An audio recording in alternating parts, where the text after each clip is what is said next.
False starts is what I do. Alright, we're gonna go in 3, 2...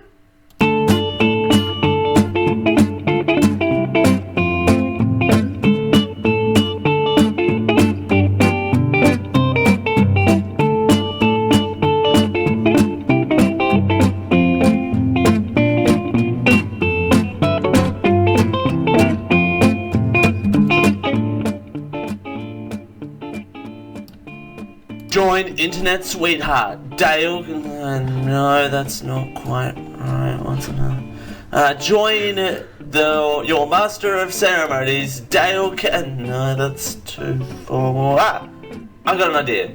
Join the guy who knows things about stuff. This is the Generic Live Show with the guy who knows things about stuff, Dale Campbell. Wow, that is a very, very long way to go for a bad joke. Hi everyone, thanks for joining us here on the Generic Live Show for a Sunday. How can we come back from that? Seriously, how can we come back to that?